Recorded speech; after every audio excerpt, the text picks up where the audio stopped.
Ne vedem la Cluj. Termină, Alex, că mă enervezi. Tu și cântatul ăla cu tot. Acum când m-am perfecționat, te iei de mine. Lasă-mă pace că-s distrus, băi.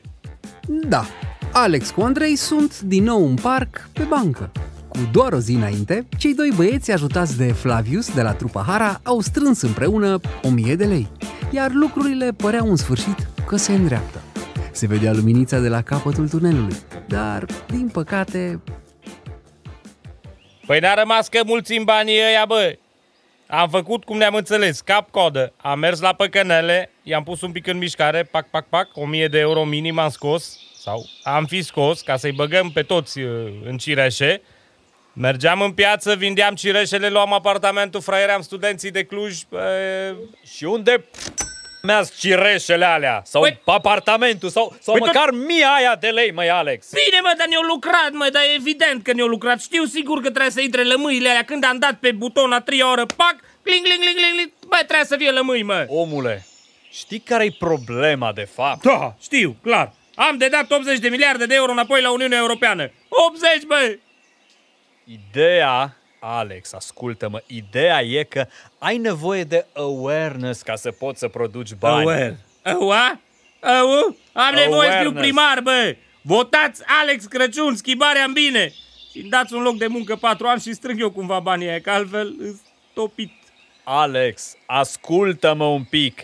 Ție îți trebuie fani în online ca să te urmărească pe Facebook, YouTube, TikTok, că nu mă urmăresc serviciile și toată lumea, nu? Înțeleg, măi, dar e important să ai o comunitate, înțelegi? Trebuie să agiți lumea, să faci valuri. Ai văzut ce face Mircea Bravo în online? Da. Ăla rupe. Ai văzut ce am făcut eu în Acapulco? Da, măi, da. Uite-te la Bravo. Asta trebuie să faci și tu, să fii ca el. Hai să vorbim cu el.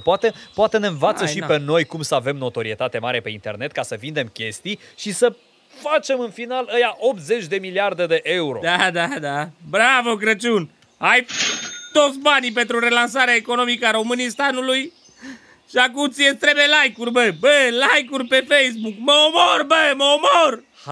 Hai mai bine să-l sunăm. Sună-l! Să-l sunăm. Poate ne programează la o ședință de consultanță ceva, să ne arate și nouă cum e să fim vedete în online. Hai, mă, învățăm și noi ceva. Welcome to Mircea Bravo Consulting. Wow, ăsta deja e vedetă pe internațional. Ne-a pus Dumnezeu mâna în cap. Fii atent, măi, Alex. For YouTube subscribers, press 1. For social media engagement, press 2. For blogging and vlogging, hai că apăs 2, că poate ne ajută cu niște like-uri pe Facebook. Pentru limba română, apăsați tasta 1. Ia de aici, română. Sistemul de programare automatizată a găsit o fereastră pentru ora 17 astăzi. În cazul în care nu puteți onora programarea, vă rugăm să alegeți orice opțiune disponibilă începând cu iunie 2021. Alex, zice că avem bulan. Măi, ne primește acum la ora 17. Auzi. În mai puțin de oră. Hai mă să fugim la el la birou, că după aia anul viitor nu mai prindem nimic. Cât o costa treaba asta? Că n-avem... Pe datorie, Alex. Iară datorie. Ne înțelegem noi cu el. E ok. Alex și Andrei iau autobuzul și gonesc spre biroul lui Mircea Bravo. Sunt deja în fața casei în care cunoscutul entertainer online îi așteaptă. Uai, Alex, am emoții. Bă, și eu sper că are baie, că așa merge burta, mă, de la emoțiile astea. Tu vezi cât a căsoiul, bă? Bă, dar ce colecție de mașini are, uite, BMW, Dacia. Și eu iau, uite ăla, BMW, vezi, și eu iau de la când mă fac primar, de ăla. Bună ziua, programare pe numele Alex Crăciun și Andrei Țigănaș? Da, noi suntem. Doriți întrevederea la piscină sau în camera de studiu? Auzi că piscină. La baie, vă rog. La baie că... Băi, Alex, termină. Uite-l pe Bravo. Uite-l pe Bravo. Fii atent ce halata. Bă, oare are și tron din ăsta ca lui Nelson, mă? Nu știu, dar ce piscină, mă, ce candelabre. Ești nebun că poți să noți în mocheta asta. Fii atent cât de groasă. Tablouri de Rembrandt. Dar niciunul cu mine. Interesant, slăvuț. Salut, băieți. Am înțeles că aveți ceva probleme cu interacțiune pe Facebook, nu? Vreți să aveți mai mulți bani. Haideți la bazin și discutăm mai multe. No, care baiu? Păi, no, păi, faza e că... Mircea, noi vrem să creăm o comunitate în social media ca să ne cunoască lumea și să avem awareness. Vrem să fim ca tine, măi, Mircea. Deci, trebuie să dăm banii înapoi la Uniunea Europeană și căutăm repede niște fraieri ca să râdă la pontele și la dumele noastre și să scoatem banul repede, că altfel mâncăm jar. Pe scurt. Mircea, altfel spus, noi avem niște probleme financiare momentan. Da, nu ascundem asta.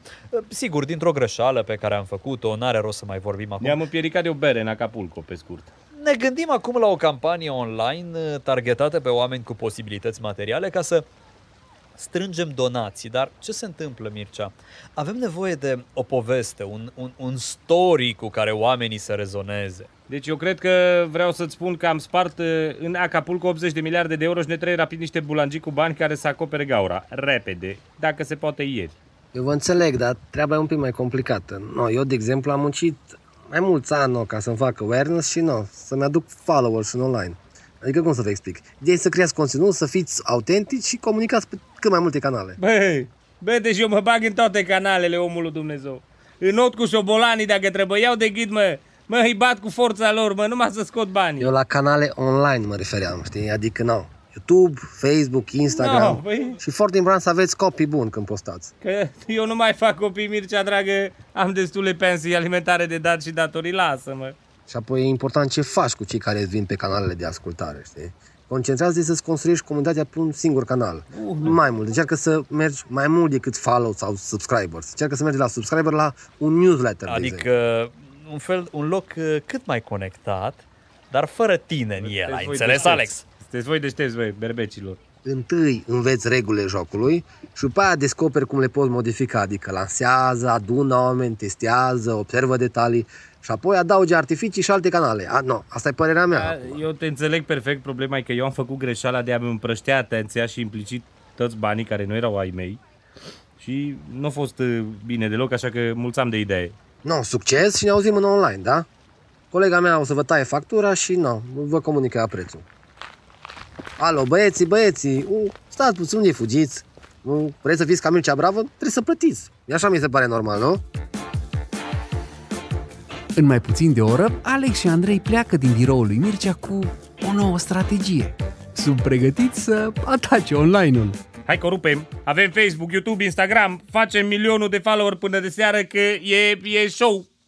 Alex, e mai complexă treaba. Uite, a spus și Mircea la ședință că avem nevoie de mai mulți ani ca să ajungem acolo. Nu, boss, ai înțeles greșit. O fost ziua ta și ți-o transmis un la mulți ani. La noi nu merge cu de-astea. Noi, belea, spargem în gură tot în seara asta. Unde dracu-s like-urile, mă, că de ora am postat deja, bă, Alex, nimic. încet, până se dezgheață, până crește riciul, până mai complicat. Bă, nu mai suport. Hopa, un like. Hopa, un comment. Băi, Andrei, ce comment? Pormoneu. Stai. Ia. Băieți, îmi plac postările voastre și aș vrea să colaborăm. Sunați-mă la numărul 0044. Este!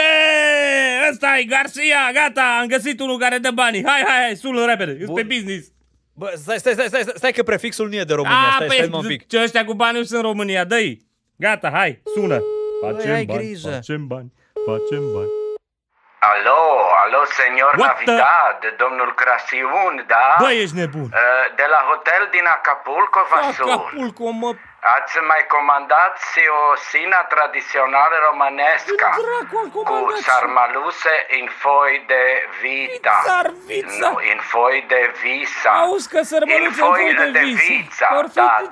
Dar ați uitat să plătiți. Ți-am zis să nu răspunzi la prefix străin. Uite, stai, mai avem un comentariu. Mircea, fii atent. Mircea, bravo. Domnule Crăciun, auzi? Domnule Crăciun, pentru consultanța de la ora 17, așa. Întâlnire la piscină, vezi că ne poziționează bine, da? 2 pahare cu șampanie luate, șlapi halat, like și coment, păi ce o să curg acum, pe Facebook vă trimitem o factură. Ce? Bă, nu mai pot, băi! Bă, nu mai pot, dar vreau să fiu ca Mircea Bravo!